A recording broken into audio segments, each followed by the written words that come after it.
RF Kuang is one of my all-time favorite authors, top 3, and this book is the perfect example of why. This is RF Kuang's newest release, Katabasis. It's been met with a lot of mixed reviews and I can understand why, but here's my take. We follow Alice Law and Peter Murdoch, who are both students at Cambridge studying analytic magic under the same advisor, Professor Jacob Grimes. In the beginning of the book, Alice is trying to go down into the underworld to save Professor Grimes so that she can save her academic career. Peter shows up and insists on going with her. They travel through the 8 courts of hell together to try and find him, and along the way are met with these unhinged obstacles that they have to face. In the beginning of the book, there's this underlying mystery as to why these two were willing to give up so much to go and save this professor. And throughout the book, we do get flashback chapters of Peter and Alice's time at Cambridge, and it gives more insight into their relationship with each other, but also their relationship with Professor Grimes, which, shocker, is toxic. To speak on the magic system a little bit, so they use logic, philosophy, mathematics to draw pentagrams. This is an example of one of the pentagrams that they have to draw, and they have to speak out loud the words that make this pentagram become active and do what it's supposed to do.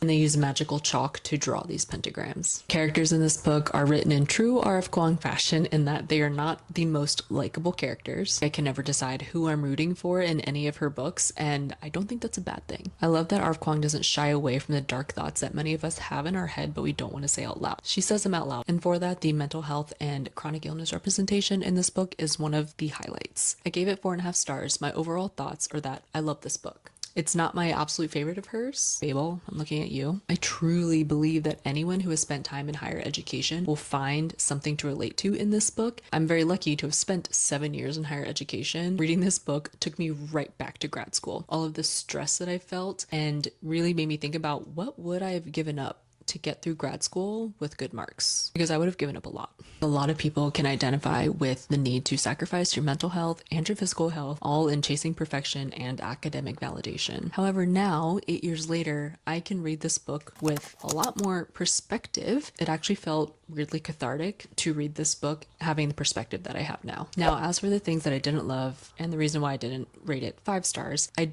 did have problems with the pacing of the book. The first half of the book was very detail oriented. We got a lot of information. And then the last part of the book, I felt like we were rushing a little bit. I really wanted more time in some of the other courts that I feel like we just kind of skipped through. I do understand why some people think that this reads like a textbook and that there's a lot of info dumping. It really didn't take away from my experience. This to me is the definition of dark academia. Would I recommend it to everyone? No. The reason why I wouldn't recommend it to everyone is that it does feel kind of academic, but it is dark academia. So if you know that going in, then it's fine. All in all, she's still one of my favorite writers of all time, and I will continue to read anything that she puts out.